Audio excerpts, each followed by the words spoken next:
But I asked Congressman Poe to call in the minute they voted on NPR, and he has complied with our request.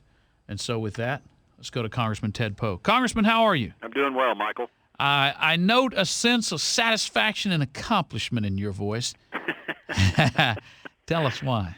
Well, the immediate vote the House took was to defund NPR, and after a contentious debate, it passed, and I'm glad that it did.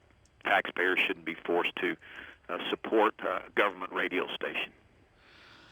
Tell me what the arguments for and against and what the vote was on that.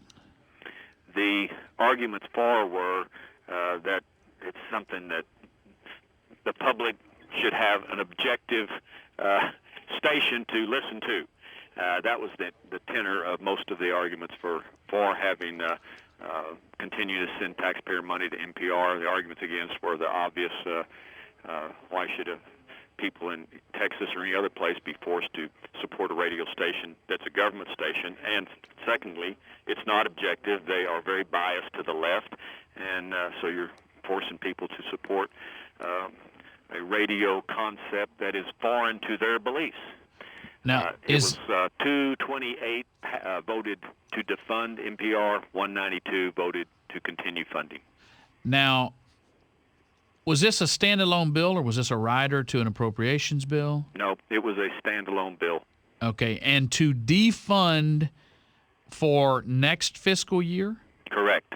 Okay, so they will continue through September? Yes, sir. With this funding, and I guess it's $5 million a year is the number I've heard? Yes, it's not a whole lot of money, but it is the principal and it is some money. Did we lose any Republicans? Yes, we did. Probably 20 Republicans voted to support NPR. Okay. It was 228 to 192, so it looks like 15 to 20 Republicans voted to continue it.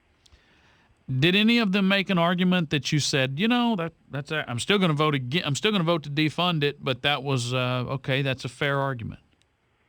No, I didn't hear that any arguments from any of the Republicans at all. The following is what Sheila Jackson Lee had to say. I want you to hear it. I want to see why this didn't convince you. We can't scapegoat. I refuse to scapegoat the National Public Radio, a reasoned and responsible voice for the people, no matter who you are. It is a ridiculous legislation. I ask my colleagues. Is it a ridiculous legislation?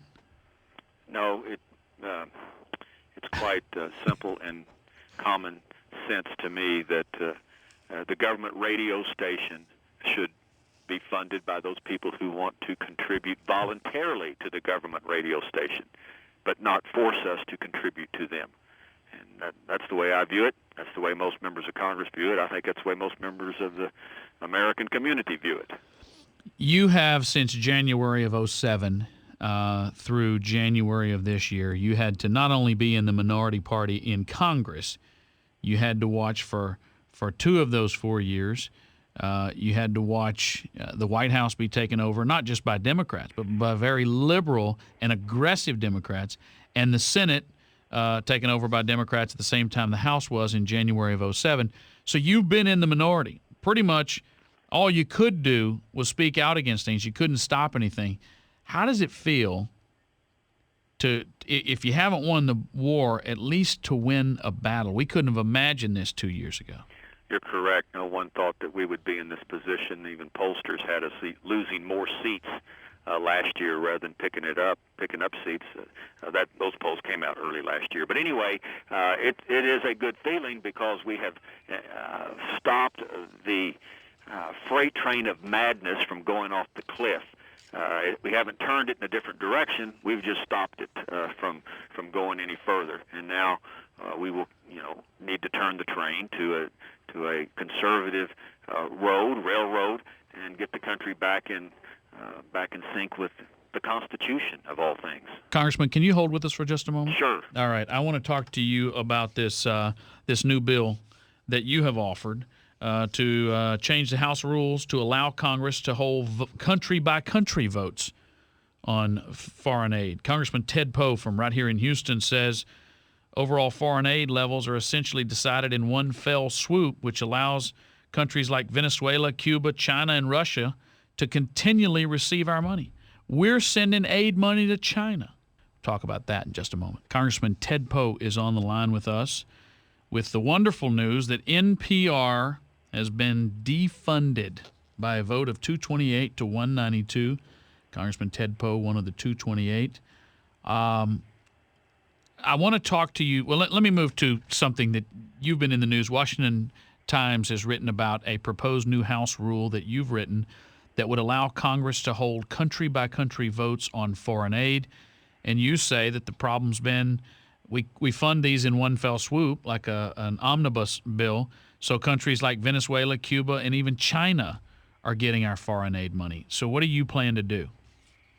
You're correct. For years, it's been the policy that in foreign aid appropriations, all 150-plus countries that we give American taxpayer money to receive the money in one bill. And if you want to support Israel, for example, I'm a big supporter of Israel, but the bill also contains support for money for China, Russia, Cuba, people that hate us. So it's all or nothing. And my proposal is let's take each country one at a time. Let them stand or fall on their own without being bootstrapped in with somebody else, and let members of Congress vote up or down for every country we give money to. And I suspect most of those countries would not get any foreign aid from the United States if they had a standalone bill. This seems to be a common theme. You know, there's a lack of accountability. There's a lack of common sense when you have omnibus bills where people vote up or down. You know, somebody says, well, I like 80% of it, but there's some 20% really bad stuff, but I can only vote up or down. What is the argument that you hear from the State Department or from whatever members of the leadership team that say, no, we need to give aid money to Cuba or to China or to Venezuela? Well, the arguments are all over the map, but the argument to put them all in one bill, of course, is it would not pass. These countries would not receive aid if they had to stand alone, and the State Department wants us to put money in just one bill, appropriate one bill for their spending spree throughout the world. And so I think those days need to end. It's long been the practice of multiple subjects in legislation.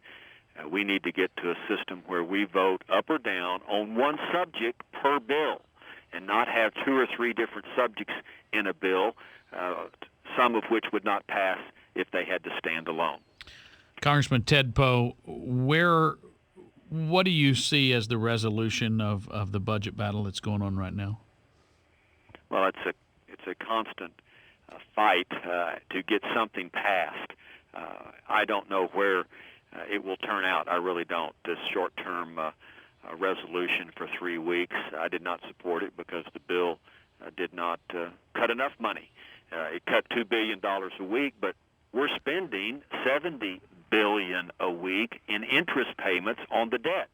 So it was $68 billion instead of $70 billion. So we need massive cuts.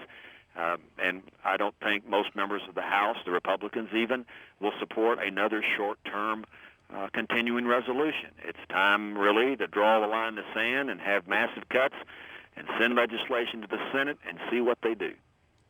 And what can we expect over the next couple of days? The House still in session? The House will not be in session next week. We'll come back the following Monday.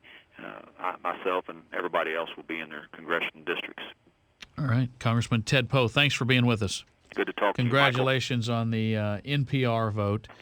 As Congressman Poe said, largely symbolic, but a pretty strong symbol. I think this, if nothing else, I think this tells the American taxpayer that votes matter. You send Republicans to Congress, and on issues that matter, you may not get exactly what you want 100% of the time, but it matters. Knocking on doors, getting people registered, getting people to vote, getting voters to show up and vote, it does matter. So congratulations, Congressman Ted Poe. Congratulations to the Republicans in the House. And NPR, how you like them apples?